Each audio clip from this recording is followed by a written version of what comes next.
Pinoy Transporter, best taxi driver. He's a Hi guys, good morning. This is Pinoy Transporter. Unfortunately, medyo patanda na lolo nyo, nakagawa tayo ng violations. Mabuti na lang itong mga tao dito sa Traffic Bureau ng Pasay, talagang willing to help at they do understand the present situations. Kuya, maraming salamat. Magpakilala ka. Tapos problema, nagkamala si tatay, pero ganun pa man, bibigyan natin kasi Matanda na. kalabaw lang ang tumatanda. Sir, ang pangalan mo? Bilo Mario. Ano? Mario. Mario Bubilo. Shout out. Guys, yung mga taga Pasay, okay? I would like to let you know na hindi lahat ng traffic ng Pasay nakakagawa ng masama. May mga mabubuti pa tayo. Katulad nitong si Mr. Jubilio. Sana pamarisan siya ng lahat ng mga enforcer. Okay. Kung may pagkakamali man, paminsan-minsan kailangan natin tumulong. Okay? Sir, say something.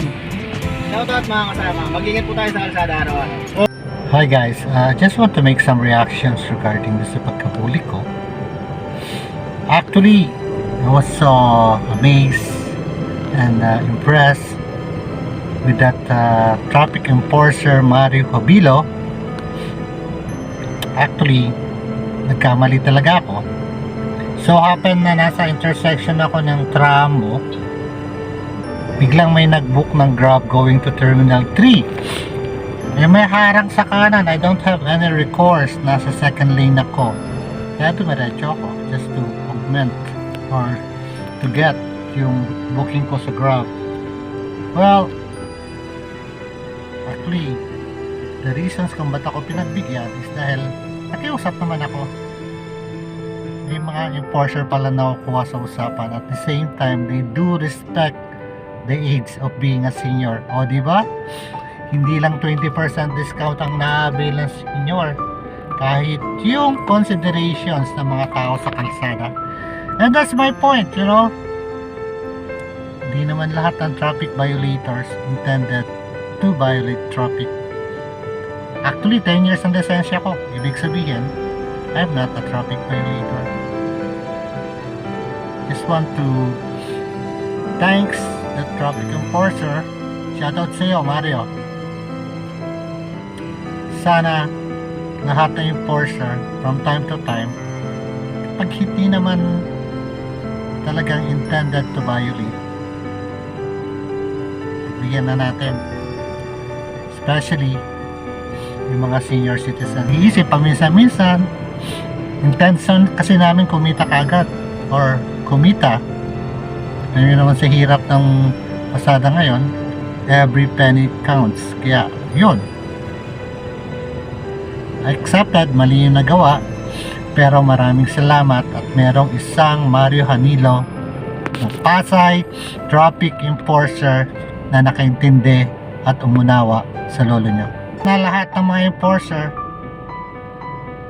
naging katulad mo, may puso, may damdamin, na marunong tumulong at magmamalasakit, lalo-lalo na sa mga nakakatanda. First time ko nahuli sa Pasay. Akala ko yung mga enforcer sa Pasay hindi napapakiusapan.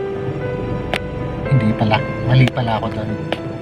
First time kong nahuli sa Pasay at nagkataon, nakatagpo ako ng isang enforcer na may malasakit at handang tumulong, lalo-lalo na sa mga nakakatanda. Salute ako sa iyo.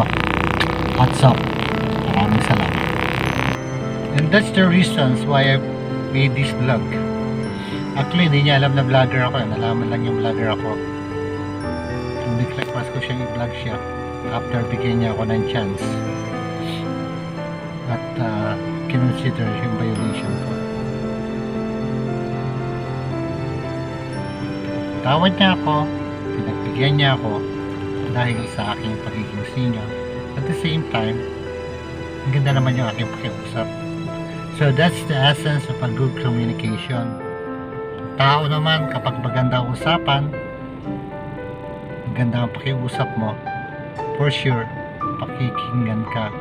Dahil sa bawat tao, merong soft spot sa mga puso nila.